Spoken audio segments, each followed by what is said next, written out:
And it's not only developed for professional football coaches who are in professional academies, maybe, who can train 4, 6, 8 times a week, but especially also for grassroots coaches who can train, let's say, 2, maybe maximum 3 times a week. And how can you, by your coaching, inspire those enthusiastic boys and girls? That's great, yeah. And straight off the bat, I've got a question for you for myself. Obviously, you inspiring coaching. You've got in there why, how, and what. Why that particular order? Because I think there's different orders these kind of words go in. Some coaches use what, how, why. Why in particular that kind of order? Well, to be honest, I think it's important that I can explain where my why comes from. So why I think that learning football by playing football and together with inspiring coaching really makes a difference, because we all want to find that holy grail of, okay, if I do this exercise, or I do this drill, or I let them practice this skill, and then at the end I put everything together in a game, and that will be at the end the solution. And I would like to explain that for me it works the other way around. It always starts with the game, players who are playing the game, and the coach who is guiding the development of the players within the circumstances of the game. It's great, fantastic, brilliant. So maybe I can start with, let's see how I can do this. So I have this in English and also in Spanish. So sometimes I just switch it to the Spanish one, because maybe for some of you this could be helpful, but that's great, Jan. Yeah, brilliant. I also switch it back to the English again.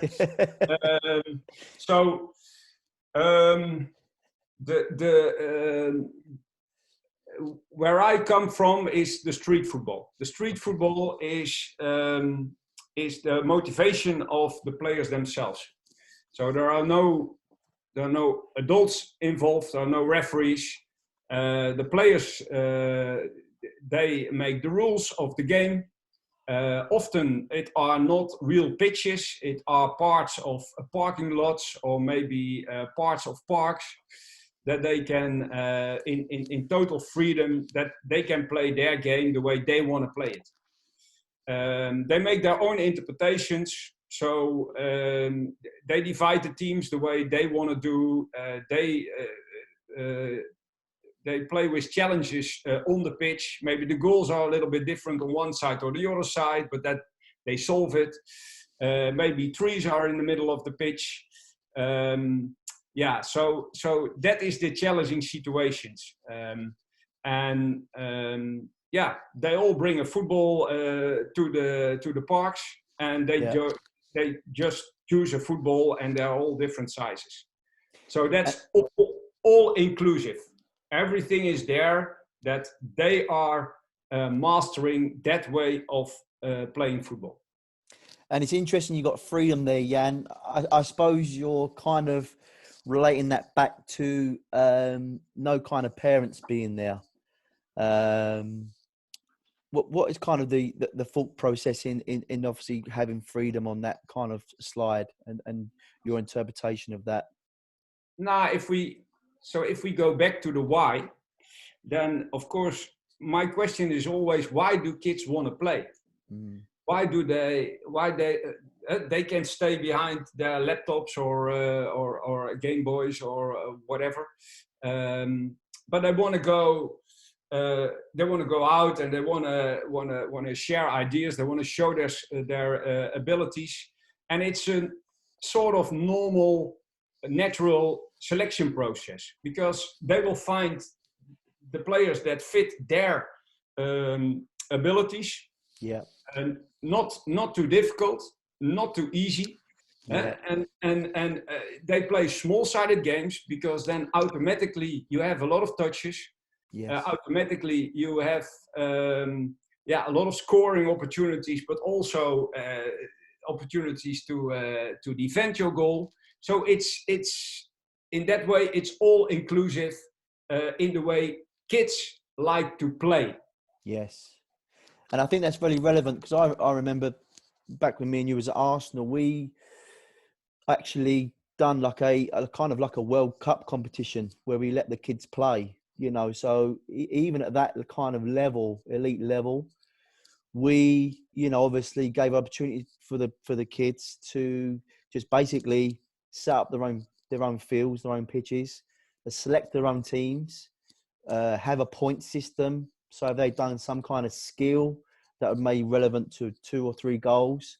And it was really interesting to see because you could actually see the freedom. And one thing we did as well, Jan, I don't know if you remember this, we actually didn't allow any parents to watch. We kind of put them in the cafe, in the diner, and we said the kids are going to play, and it was wonderful to see. And for me, that experiment led to the certain amount of pressure for release from the kids. Then obviously that brought out the kind of creativity within them, and it was wonderful to see. That's great. Yeah. See, the other side of that is, of course, a very structured training where the coaches decide everything. So the size of the pitches, the way you can score, the way you have to do the drill, let's say that way. So it's all fixed in the head of the coach, and the players are the attributes who have to execute the ideas of the coach. Yes. And that, I don't say that can never happen, but that is Yes. not the way that people learn. And we all know that. If somebody can experience things themselves, then of course it's a lifetime learning experience. And they can use it also in different ways. If it's okay, if I go to the next slide, because I selected a few videos of the FC Utrecht youth players. Fantastic. And next to this street football, because you want to bring that street football into your club session. But at the club session, there are coaches, and that it is organized. So now the challenge is how do I keep the street football ideas, so the participants are in the lead, but I am still as a coach helping the kids to perform in a better way. So we selected 3 videos. So it's this must be an under 9, under 10 age group. So they play 2v2 plus 2 goalkeepers on a small pitch. Great. And yeah, and just while this is playing, what is the idea around the session design of this? So why specifically is the session here? And just in terms of the session design. Well, of course, in the background, you see a few other stuff, but here in front of us, you see a 2v2 plus 2 goalkeepers. Great. And all the rules of the game are included. So one team is playing one way, the other team is defending that way, and they are attacking the other way. You can score in normal goals that are suitable for that age group, and there is everything is there that reflects the real game, and also. You see the coach is just organizing, it's just helping the kids to play. So a few other things that you see, and that's also in street football, there are no bibs. So the players have to be very alert, okay, which player is with me and who are our opponents. Yeah. And of course, if you do that in 2v2, that's still recognizable. But if that becomes a little bit more players, then of course you have to be more alert. And in street football, there were never bibs. There were never. So if we look at it one more time, and then you see, I will stop it in a minute. So what happens? So what happens here? A player comes up and he has to score and shoot before the red cone. He tries to score that goal. He doesn't want to kick it in the hands of the goalkeeper, but this happens at this moment. And the other one is here in the back is helping. So now he tries to score, okay? And now it starts. So it's a regain moment. So one team was defending, they regain ball possession, try to win the ball back, and it goes on and on. These are already 4 transition moments. And all the players have to react to the situation. Now, another transition moment. And every time you see, with and without the ball, they have to make functional actions, functional to the game. So we go to the next one. This is another one. Still the same 2v2. Goalkeepers are involved.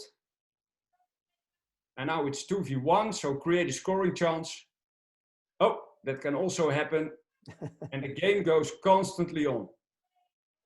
So, Jan, how does this match up with the kind of methodology of how you want your youth teams to play? At what point do you say, if it's playing out from the back and that's kind of a methodology of your philosophy of how to play, at what point do you start to introduce that in terms of to the kids?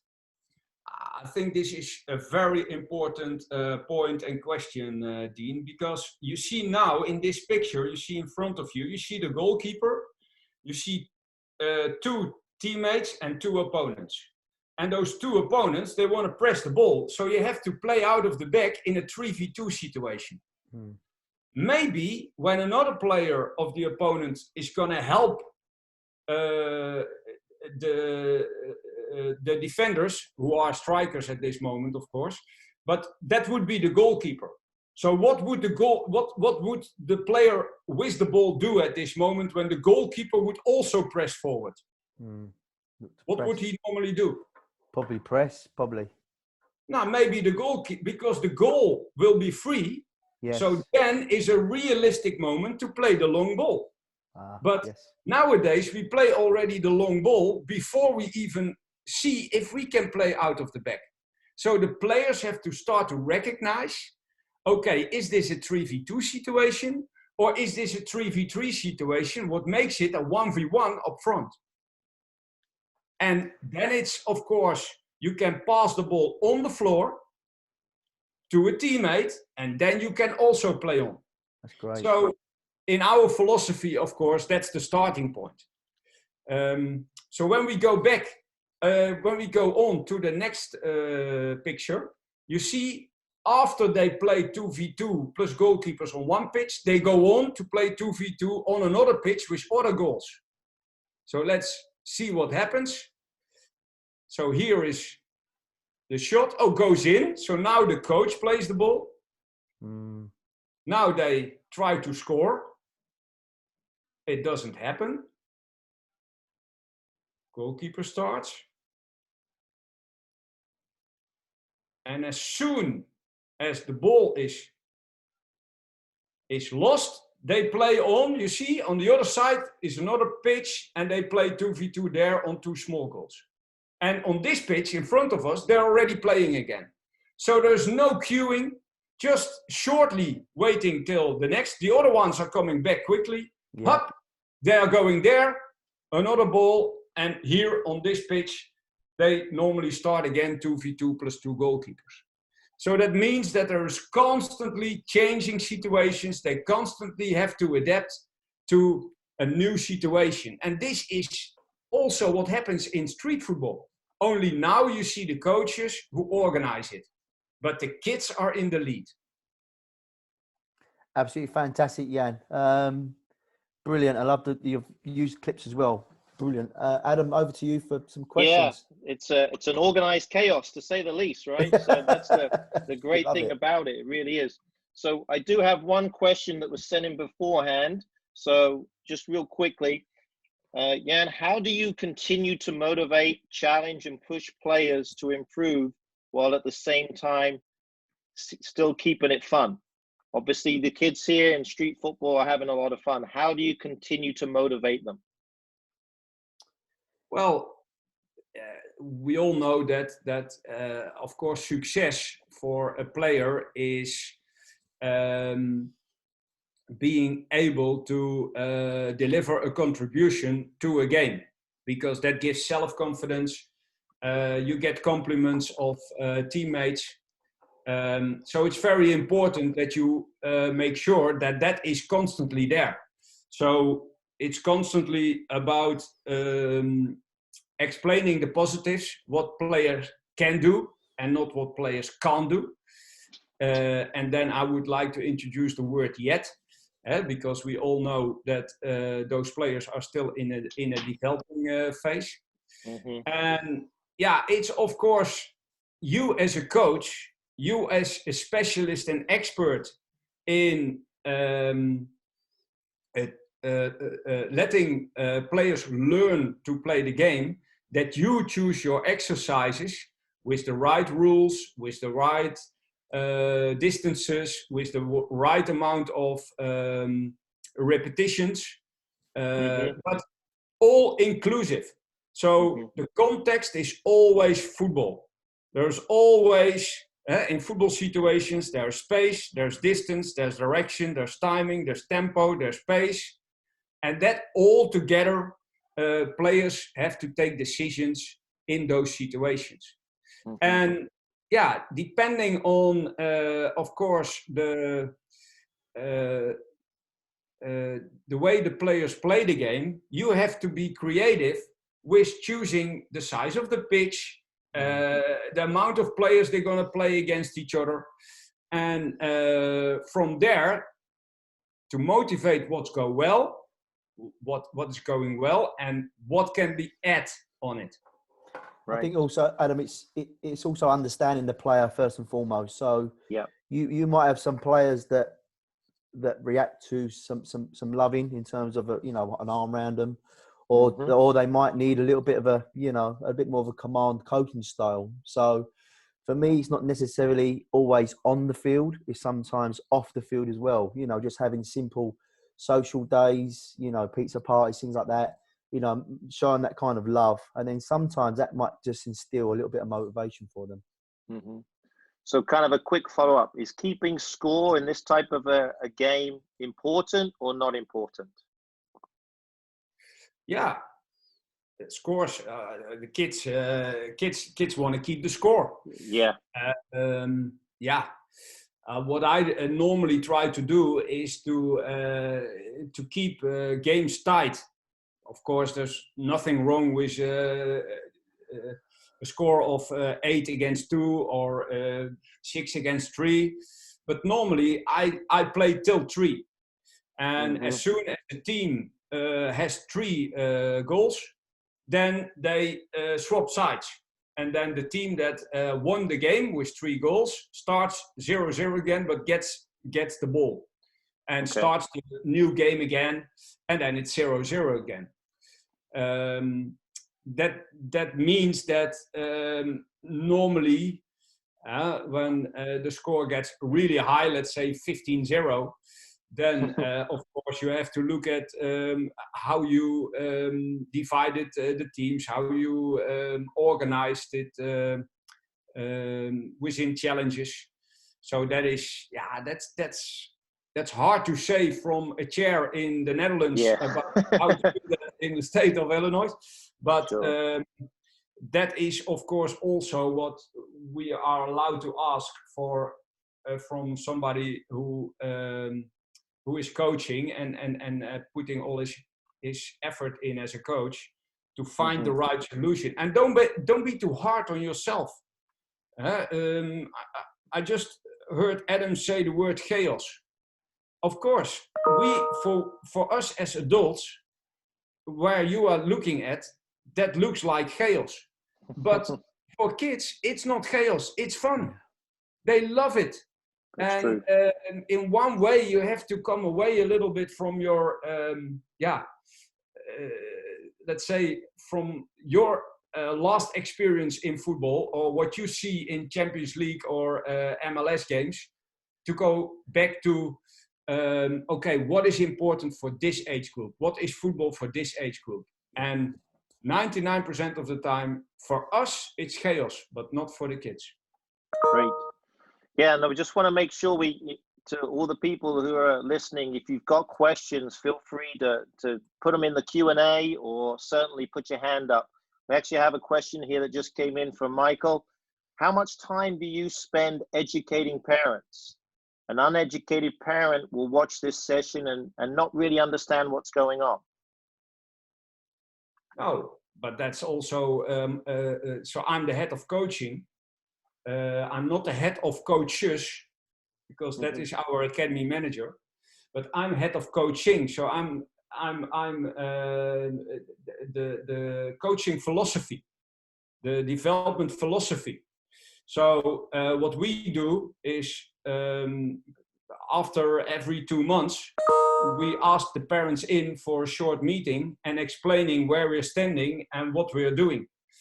And as much as possible, just explain how you look at the development of individual players and the development of the team.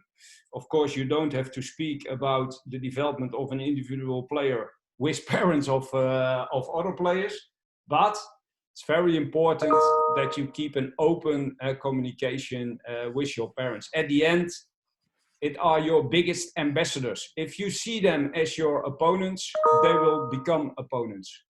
And then you get reactions of I don't understand, or what does this mean? And they're gonna make a sort of an own story of things they see. Yeah, and normally you are the expert and the specialist, and they are not, although they often think. Yeah. Great. Michael, anything to add?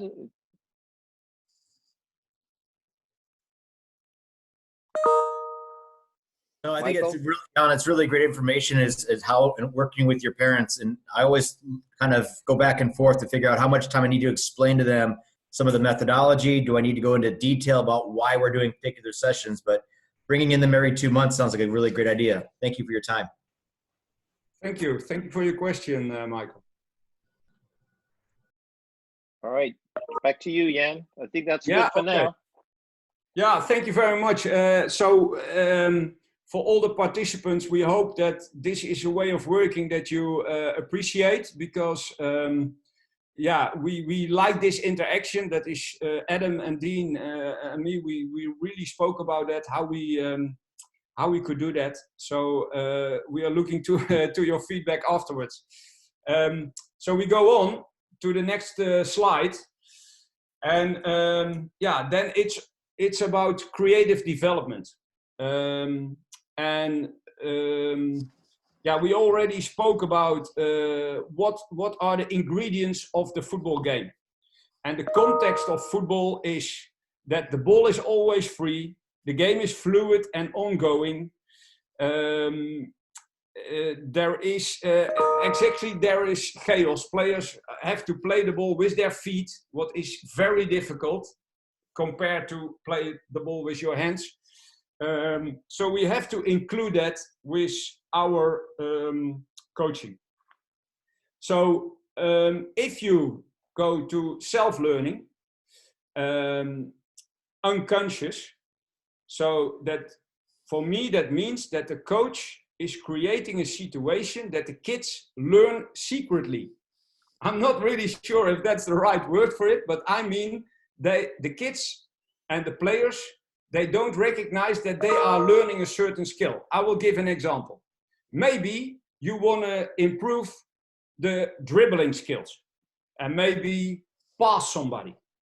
Then, of course, it's silly to use big goals or small goals to score in, because then they will pass or shoot. And then you encourage that kind of technique. So if you want to encourage dribbling, then of course you have to choose an exercise where they have to dribble in areas where is space. And of course, they have to find that solution. You don't tell that before, because then you are the speaking coach. No, you are the developing coach. You let them learn and you help them afterwards what they learned. What did you really learn? What did you do? Yeah, I dribbled a lot. So what did you improve? Yeah, I control the ball better. My ball mastery becomes better. Not after one training session, but after a while. And if that player-centered learning, we already heard some examples of that you have to know your player, not only the skills as a football player, but also as a person, how a player learns. And also stimulating self-searching for solutions. If you always give the solution already for them, by example, hey, you should have done this. No, maybe you can ask, where is the space where you can score? Yeah. And if maybe the space is too small, make that space a little bit bigger so they can be successful. And then after a while, you can increase the space again and they have to challenge. And Jan, I got a question for you on that. What would be the difference between the actual skill of a dribble or the technique of a dribble and relating that to skill in terms of, because I watched a really good webinar last week of a session being unopposed and then opposed. Could you dig a little deeper on that? Well, what I would like to say, there is never a perfect technique. If you want to have a perfect technique, you have to go to gymnastics and then you get these points for a 9 or a 10 or a 7 if you do something really beautiful. But in football, that doesn't exist. You can score in any way you want, with your knee, with your head, with your foot, with your weaker foot, with your heel. That doesn't matter. You just get 1 point for that. You can score from 20 meters different. You can score from 5 centimeters different. That is all just 1 point. So there is no perfect technique. There is no perfect skill. What we need to teach them, what kind of technique can you use to solve this football situation? So maybe there's a situation like we just had before, the goalkeeper is building up from the back and with 2 defenders against 2 strikers of the opponent. And then, of course, you have a lot of passing with the inside of your foot, what has to be accurate in front of the player and has to be in the right pace. If that player who is, you pass the ball to one of the players, I need to know what the qualities of that player are. Because if somebody changes position, yeah, everybody has different skills. Everybody has different levels. So I need to communicate with space, with pace on the ball, with the qualities of my teammates, with my personal qualities, because I'm a right footer and the ball is in front of my left foot. So, that's going to be a little bit more difficult, harder. So that are things that we have to take in consideration if we talk about a skill or a technique. For me, a technique is something to solve a football problem, and there is never a perfect technique. The end result makes it happen because you use a technique as a tool to solve a football situation, a football problem, how I say that. Fantastic. Thank you. Yeah. And that has to happen in freedom. So it can't be that when somebody makes a mistake, that's hammered or that's, yeah, come on. The effort, that is what we have to praise. Okay, try it again and again and again and again. And I can go on for 1 hour every time again. What I want to bring in here is if you do this kind of training, you will see that players will take some exercises home. You can give homework because if you have only 2 training sessions a week, let's say 1 hour or 1 hour 15 or 1.5 hours, yeah, that's not comparable with a professional club who can train 4-6 times a week. So we have to put everything in those 2 training sessions. If we take away the game situations, and I have only 2 training sessions, and the game situations are maybe only 2 times 10 minutes, and the rest is all, yeah, let's say, separate from the game, then at that moment you lose the players. You think at the end they will have all the attributes to play the game, but you take the game away. So you have to include the game into your session, into your drills. And you can motivate that by asking solution questions. So what, when, how, who, suppose that, that could happen. I have to go quickly to... Yes, make sure we can see that. That's great. And like you mentioned before, you know, it's if it's mundane, it gets boring. Goes back to what you mentioned before about the technical skills. If they're just doing the same thing time after time after time, they're not going to be motivated to do well in the training session. Oh, but I understand that it's difficult, because sometimes you want to help those kids and you see that they struggle, they fall over the ball, and they want to kick the ball, and that goes every time wrong. I understand.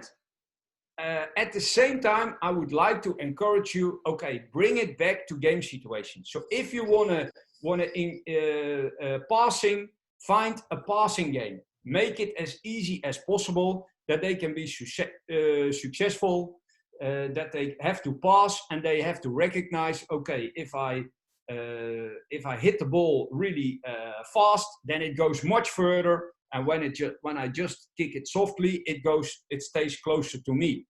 When I do it with the inside of my foot, it's much more precise.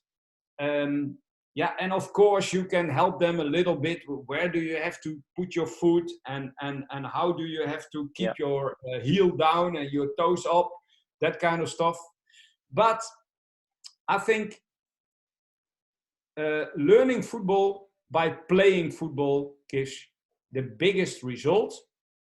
That doesn't mean that we have to play 11 aside. No, we have to break it down into situations that kids can oversee, that fit what kids like, and that you can help them to solve those situations. And at the end, of course, you bring them into situations that fit for them. Let's say 4v4 or 6v6 in training situations.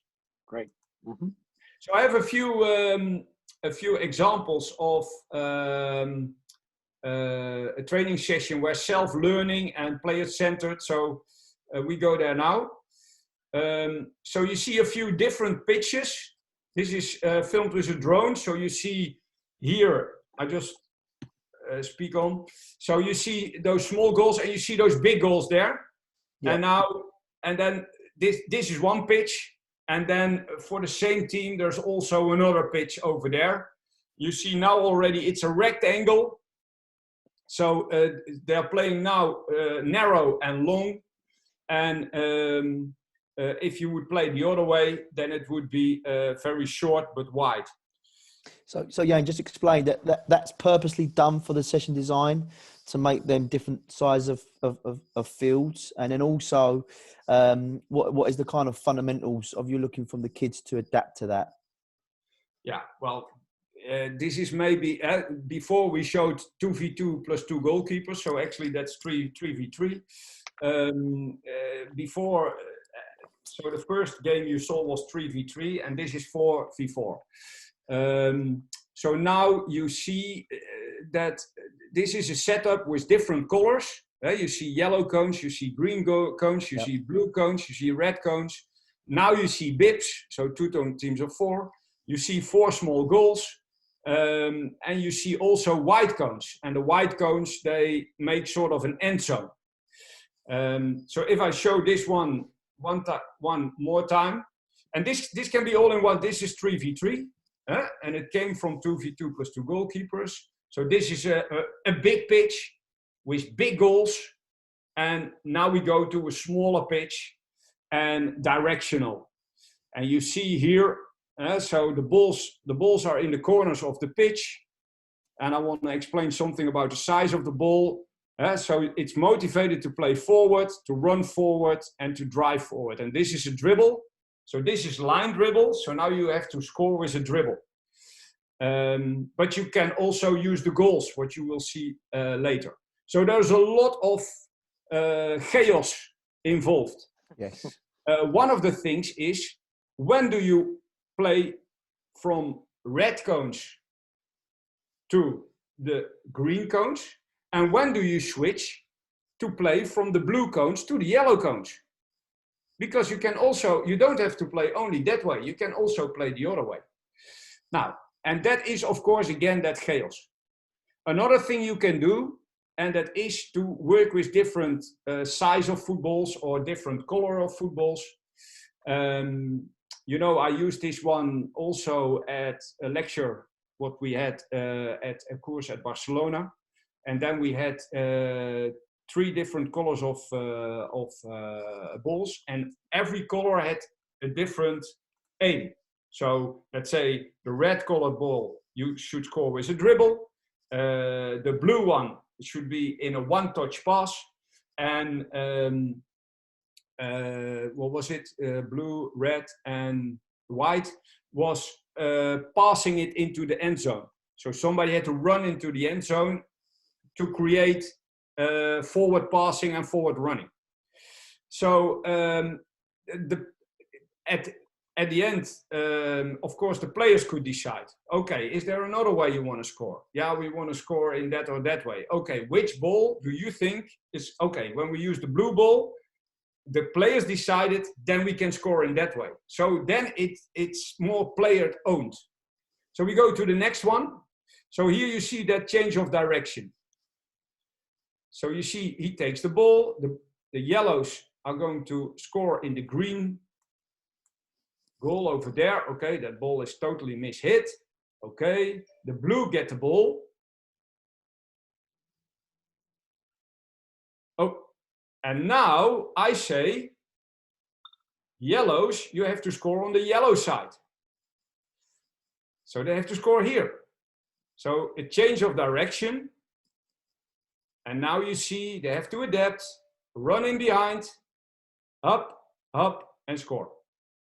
And now you see all these different techniques. So receiving, passing, techniques without the ball, so that you have to run in behind.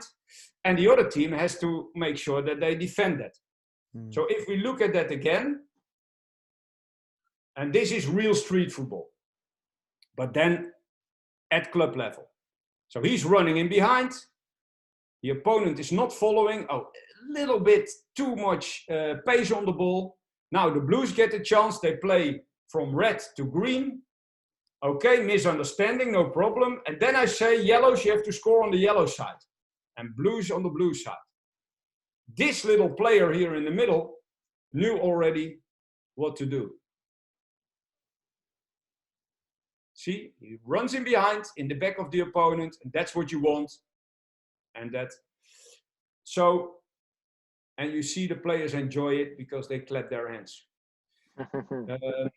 I just wanted to stop it in one way, because now look at what the blue team is doing. They're spreading out. The yellows close the middle. Just a misunderstanding. But here you see the change. Now look at this player here. Look at this player. He is the quickest player. So if you look at talent identification, with this kind of stuff, the players who recognize the quickest the changes that you make, they are most of the time, also in the game, the ones, the game changers. They understand where the opportunities are, what the threats are of the opponent. So, see, look at his reaction. Hey, see, look at his arms. You didn't understand. He knew already that they had to score here. And now he's a little bit disappointed. He's 14 years old, so you know how they are. But now he's recovered. Look, And he makes this run, and he sees him, and he scores. So, I mean, it looks like chaos, but there is a lot of structure for those kids in it. Yeah. If we go to the last one, and this is the one Dean likes. Dean, maybe you can explain what you see.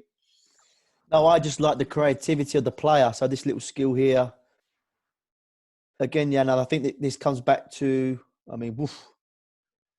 I think this comes back to your, the street football idea where, and coming back to your, the technique that he's obviously developed that skill somewhere along his kind of experiences to get out of that kind of tight position, tight area. So necessarily it's not always what we teach them, it's what they learn as an individual somewhere else away from us. And then they can reflect that and put that into practice within a session like this. And I think that's something that I think we all need to be mindful of is that kind of development, self-development. It was beautiful to see. Yeah. Well, what you see here is the same age group as the other picture. But what do you see? These boys are much smaller. Mm. What you will also have in under 14, under 15, under 16 age group, late developers, players who are maybe just smaller players, and when they become 14, 15, they become real big boys already. So to make sure that they all have the right resistance, and in 8v8 that's different. Then they can cover that. But the smaller the game, so if you would play 2v2 with early grow, old players under 15 and late developers, late born, then there's no game. That will be 15-0 and there's no fun. And this player who has these skills, of course, it is a selected player, the best player out of the area, but he's also done already that 2v2 with 2 goalkeepers. So if we look again, so right foot, up, and left foot passing. So we always try to create situations that they have to have the courage to use both feet. So maybe this is a moment for some questions. Yes. Yeah, we got a bunch here. Kind of moving on with what you was talking about in terms of the numbers. John had a question. How would you organize practice starting with 1v1, 2v2, 3v3, or should you start 5v5 or 4v4, etc.? What type of numbers would you start with is basically what he's asking. Yeah, well, the answer is in the chaos. It's not predictable. Every time they come on the pitch and they think, what's going to happen today? So they are excited. Wait a minute, I see small goals and I see some cones. I think we're going to do that. And those kids are already excited. Okay, what's going to happen? And you do totally something else. So maybe one time you start with 5v5 and you bring it back to 1v1 and then bring it back to 8v8 at the end. That's all possible. Maybe you play in overload. Maybe you say, the team who is with 5 players have to score in that small goal over there. And the 3 players, they can score in a bigger goal. Okay, let's see what happens. Why does it always have to be structured? Why is it always the same? No.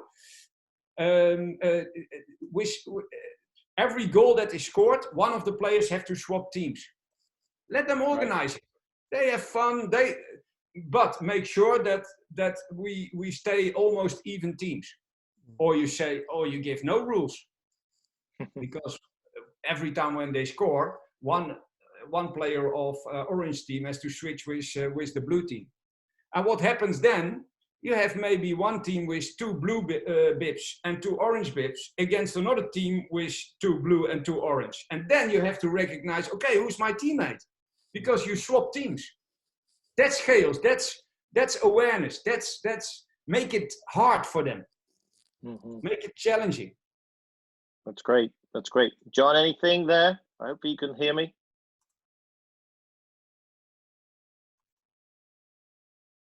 I think he can hear me. If you have anything else, feel free to type that in. Another question that came in was from Martin. He was talking about the use of an iPad and apps when you're kind of planning sessions. Do you use any of those types of things to talk to your players about what you're going to be doing in the training session? Absolutely, absolutely. Again, these examples are of a professional club, but there's so much available nowadays also for grassroots. I just wanted to bring up, I had 3 webinars myself today. One from England, one of the Dutch FA, and one was about something totally different. But there is so much available. Be creative, be open. Don't just copy somebody else. Try to sometimes do something and say, "Ooh, I don't know if everybody would like this." Okay, try it. As long as you have the right purpose and the right ideas and the positive meaning with it, nobody can be against it. And then you will learn. And not only you, also your colleague coaches and other people around you. And maybe you make a mistake. So what? Yeah. So Yeah, sure. I would say there are so many videos of good training sessions. Maybe you filmed your training sessions yourself. You have animations of certain things. And just going back on that point, Jan, I think I know loads from you at Arsenal, obviously. But what I always try to do whenever I see a session is not necessarily copy it, but how I can make it better. So in a way, we was colleagues, but also we was competitors because we was always trying to challenge one another. And I think the most important thing I learned from you is always ask the question if with a fellow coach is, what do you think? What do you see? And then kind of get that honest feedback. Now, obviously, sometimes that doesn't work because the colleague may give you an honest answer and say, "Oh, it's not very good." But then you want to know why. What do they see? How can I improve it? So that open kind of dialogue, and I think that for me is vastly important when you're working alongside colleagues.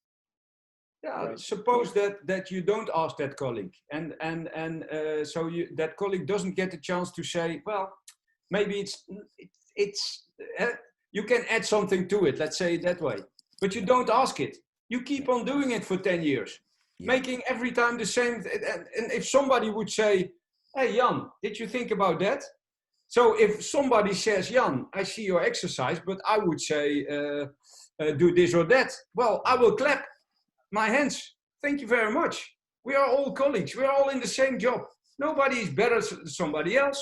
We're all dealing with the same problems. And they are challenging, I can tell you. There's a lot of pressure on those coaches. If it's not from the outside, it's from yourself. Great. Another question from Jack. He was asking about video analysis with players. What age would you start to talk with the players about any type of video analysis?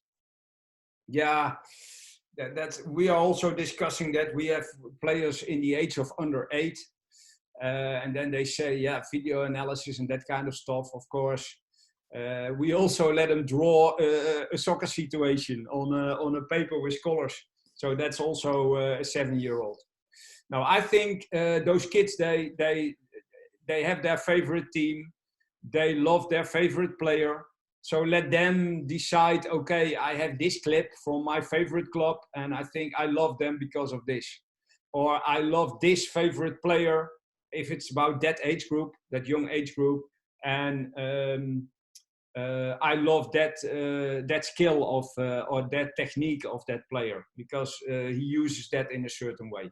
And he shares that with other players. You can cut a little video and you share it in your WhatsApp group or whatever within the team. That is, as long as it's player owned. And then after a while, of course, when it more comes into tactics, let's say under 15 onwards, then of course you can ask players, okay, can you do maybe a game prep? Can you do the team talk at halftime? Can you let's say you played on Saturday and you train on Monday. Can you tell me how you thought the game went? Otherwise, yeah, you don't know what they think. And it's very important as a coach to ask the players, okay, tell me, last Saturday, we lost 3-0. Last time we won against them. What was happening? Otherwise, you take all the blame on your shoulders, and you are a bad coach. No, they also struggle. They didn't have a nice weekend too. So make sure that those under 15, under 16s have the opportunity to say, well, coach, was not really my best day. I want to improve, and I think I have to develop this or this better. Okay, boy, we're going to work on that. Okay, girl, we're going to help you with that. I hear a lot of times that a coach wants to prove his dedication and everything he has by doing things for others. But what I try to say, inspiring coaching, is to get players into a mode of learning secretly. Sort of, hey, I become better in that and that. But it's almost unknown that I developed that, because my coach put me in situations that I could develop myself on that point. That's a little bit the message of today. That's great. Yeah. Thank you. Good. Shall we go on? Yeah, absolutely. Any more questions? Feel free to add them in as well. So absolutely. I think move on, Jan. Absolutely. Yeah, so this maybe goes a little bit quicker. So all-inclusive learning, we spoke about it already.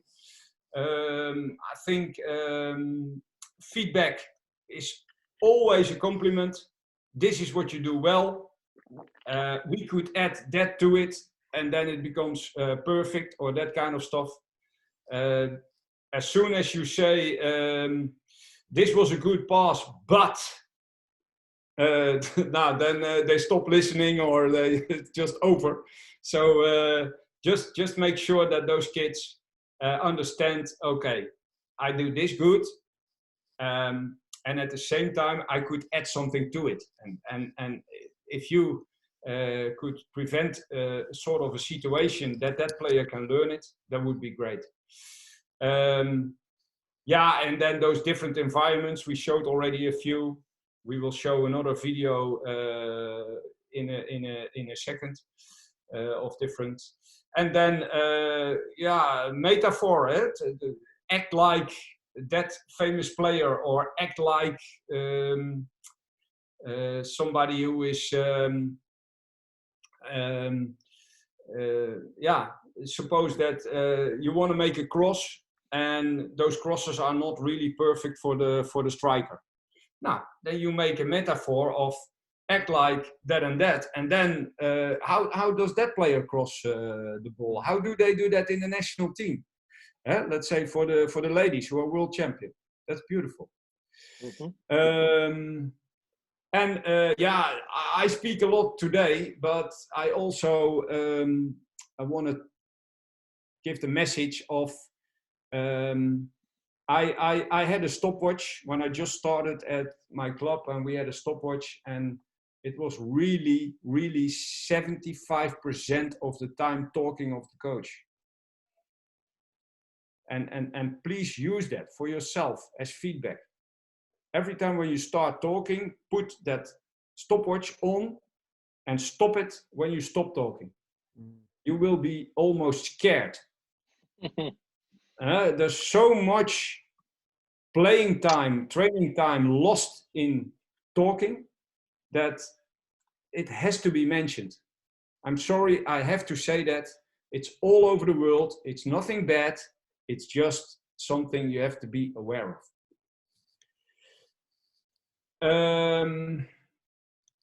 Now we go, so we said already those different pitches. So we changed to that other pitch. So here you have a 4v4, and now we have 2 goals on each side. Bigger space.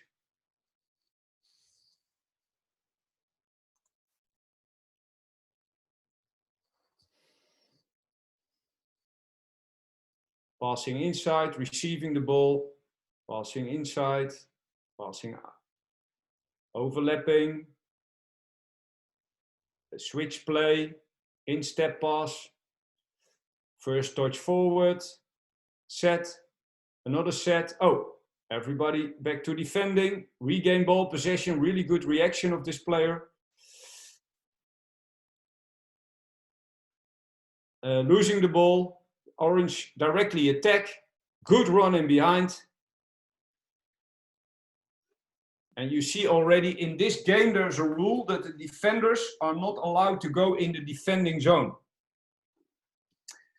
So this is another thing that I want to bring up. Sometimes you can use a rule to encourage something.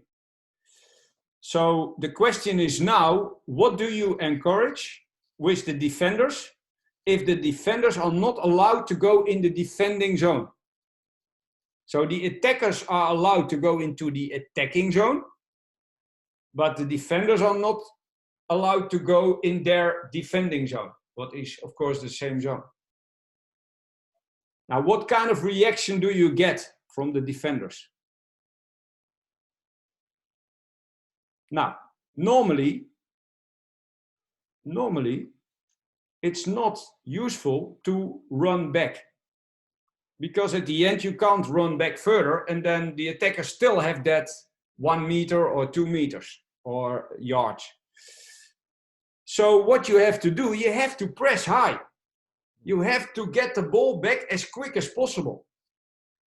On the other side, it makes the attacking team more successful if they can go in an end zone that they have a free touch to do that.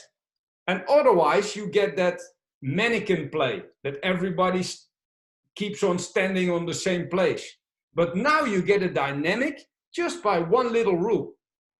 Of course, you take that away if you do the end game, but as a learning opportunity, you can maybe find some rules that something you like from players that you can almost motivate. So secret learning in this is, how do you press forward? So if we look at this video again, I have to go here.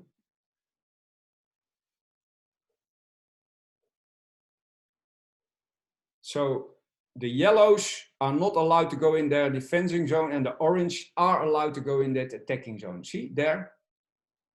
There. Okay, good. Now we have the picture. Now the yellows. So it's an ongoing game. Fluid. Doesn't. Okay, okay. It's a rectangle, but wide and short. So where is the space? Where is the space? Oh, the space is on the other side. And the orange have to press, because if they walk back, they lose. But now the yellows can play through. But then they have to pass well. Good regain. And press on the ball. Did you see? Directly press on the ball. Press high. Up. One free touch. And it's in. So it's chaos, but there is a structure. There is a structure in defending and there is a structure in attacking by the rules that you set. Now the big boys, same age group, but early mature or early grow.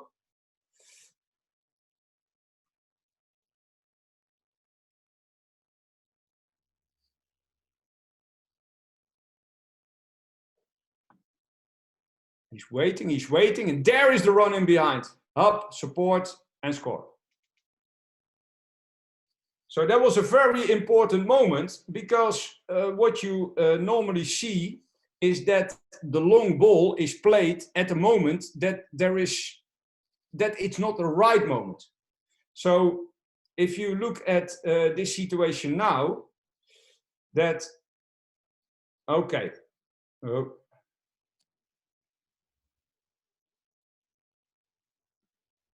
See, this player is giving the yellows time to find space in behind, to find the right moment. Not too early, not too late. So the blue team is pressing him this way, but there is no space on this side. He can't play forward on this side. There is no run in behind, so he has to find somewhere else. And now is the space, and that player in the middle, that yellow player, recognizes because he bends, and the ball goes over him because he saw that ball was not for him. It was for the other player.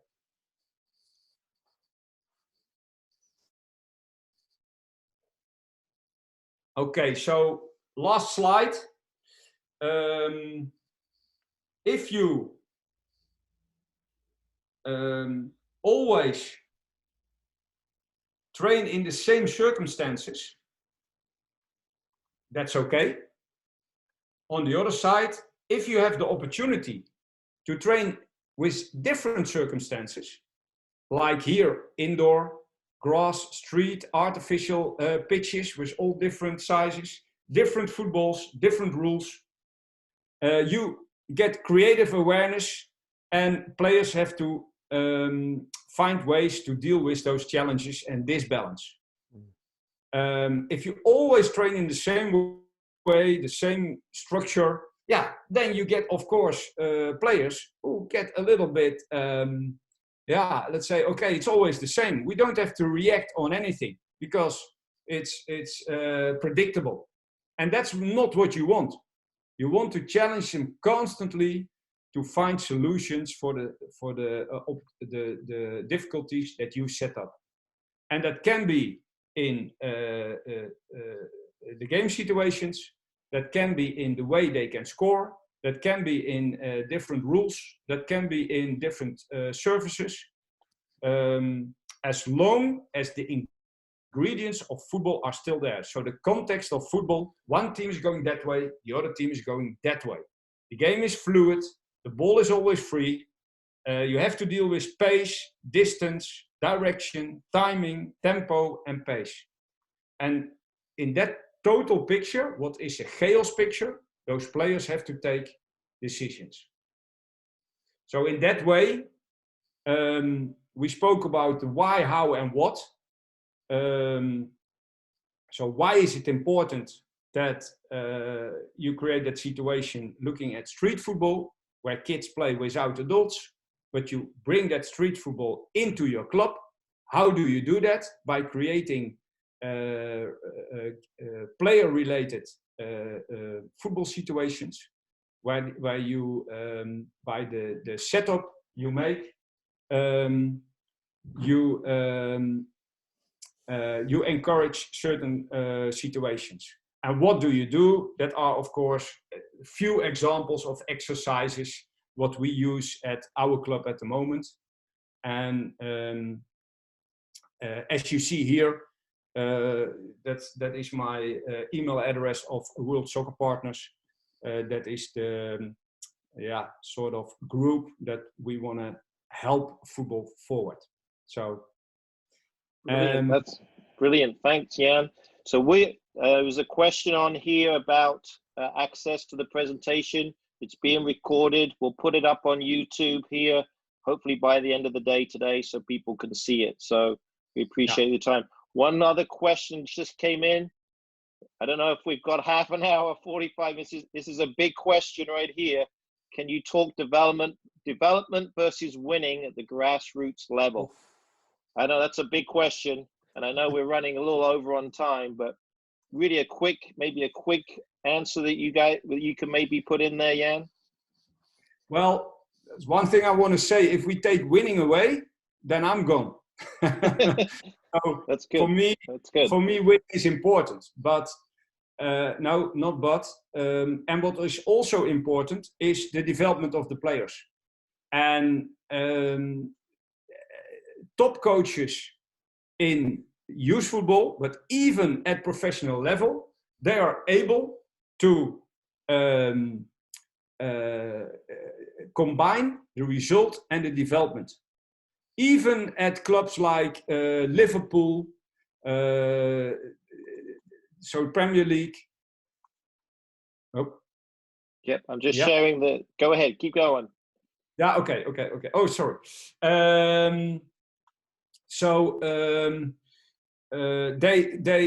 Jurgen Klopp always puts result and development together. When there's no development, so there you create robots.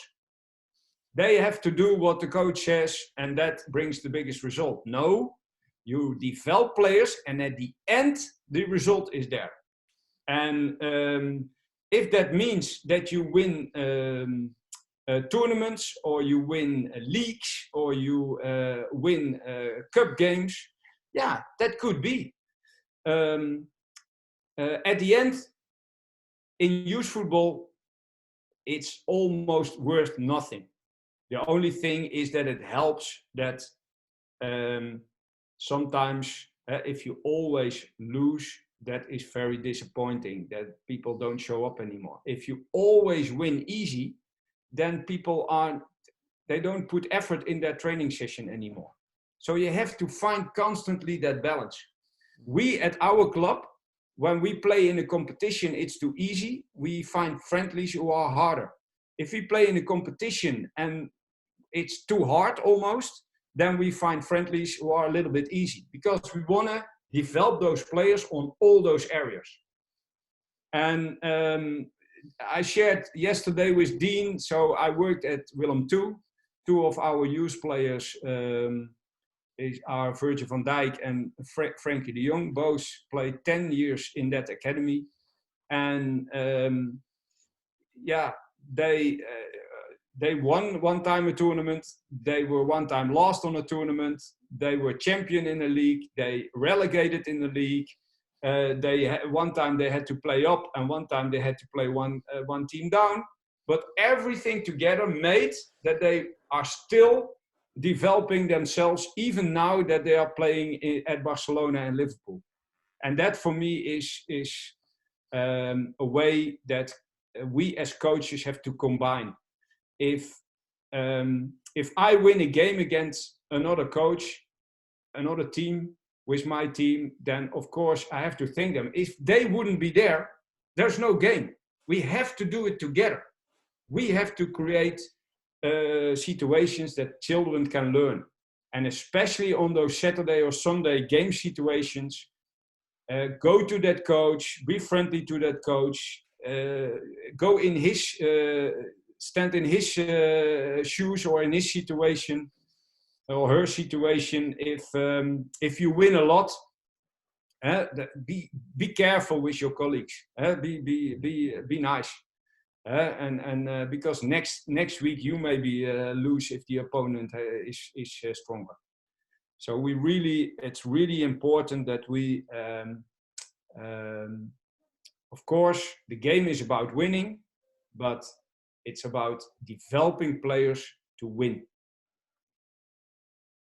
Awesome. That's fantastic. So I know we went a little bit over, but some really tremendous information. Really want to thank Dean and Jan for your time today.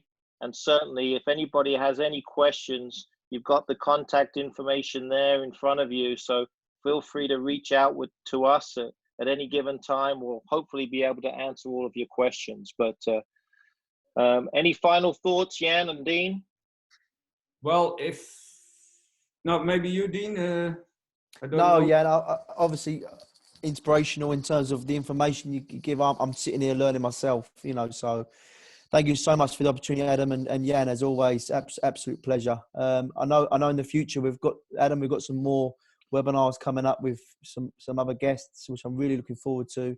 Again, different opinions, different concepts within soccer. So again, thank you. And Jan, absolute pleasure to see you. Yeah, well, the same. And Adam, great to meet you. And thank you very much for having me. And I think you're doing absolutely a great job by organizing these webinars for the Illinois Youth Soccer Association. Please go on that, and a big hand for that. Yeah. Great. Big hand to you. Thank you very much. We'll be here the next few Wednesdays, 2 o'clock. Hopefully you guys can jump in, and we look forward to seeing you again soon. Stay safe out there. Thank you very much. Take care, everyone. Cheers. Thank you.